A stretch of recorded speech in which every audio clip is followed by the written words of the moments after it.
ఏం చేసినా కరెక్టే, పక్కోడు పనులన్నీ పద్ధతిగా చేసినా తప్పే. రేవంత్ సార్ కదా అట్లనే ఉన్నది. కుర్చీలో కూసోక ముందు ఎన్ని ముచ్చట్లు చెప్పిండు. జనాల పైసలు ఖరాబ్ చేస్తున్నారని పోయిన సర్కారోళ్ళ మీద ఎంత లొల్లి చేసిండ్రు. ధర్నాలు, తిట్లు, శాపనార్థాలు చిన్నగుండెనా కదా. మరి ఇన్ని చేసిన రేవంతుల వారు ఇప్పుడు ఏం చేస్తున్నారో ఎరికేనా? ఇక చూడుండ్రి. కోడలికి బుద్ధి చెప్పి అత్త ఏమో చేసింది అన్నట్టే ఉన్నది పోరి రేవంత్ సార్ కథ. ముఖ్యమంత్రి ఆఫీస్ కోసం కొత్త బంగ్లా కడతందుకు ముహూర్తం పెడుతున్నాడట. హైదరాబాద్ లో మర్రి చెన్నారెడ్డి మానవ వనరుల అభివృద్ధి కేంద్రం అని సర్కారులదే ఓ పెద్ద ఆఫీస్ ఉంటది. అందులో కొత్త బంగ్లా కడుతున్నాడట రేవంత్ సారు. ఆయన ఇంటికి జరంత దగ్గర ఉంటది అది.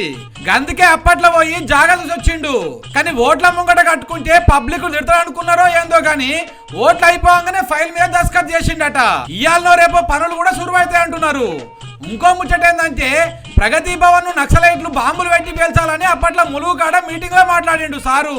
ఆ ప్రగతి భవన్ ఉంటేంది, ఎవరైనా నక్సలైట్లు బాంబులు పెట్టి పేల్చేస్తేంది, మనకు అయ్యేదేంది? గందుకే కావచ్చు సొంతింటికి దగ్గరలా కొత్త ఆఫీస్ కట్టించుకుంటున్నారని పబ్లిక్ మాట్లాడుకుంటున్నారు.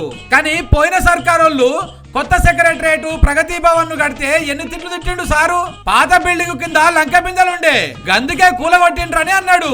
వాస్తు కోసమే కడుతున్నారని అన్నాడు.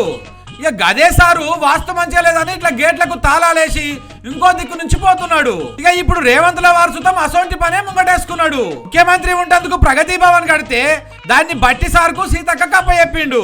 సెక్రటరేట్ 6వ అంతస్తుల సీఎం ఆఫీస్ పెడితే దాంట్లోకి కలిసి 9వ అంతస్తుల కొత్త సవలత్తు చేయించుకొని అండ్లకు పోతున్నాడు. మరి వాస్తు గీస్తాని పోయిన సర్కారులను మాటలని ఇప్పుడు నువ్వు చేసేదేంది సారు? మా పైసలతోని కాకుండా నీ జేబులో కలిసి పెట్టి కట్టుకుంటున్నావా కొత్త బంగ్లా అని పబ్లిక్ అడుగుతున్నారు.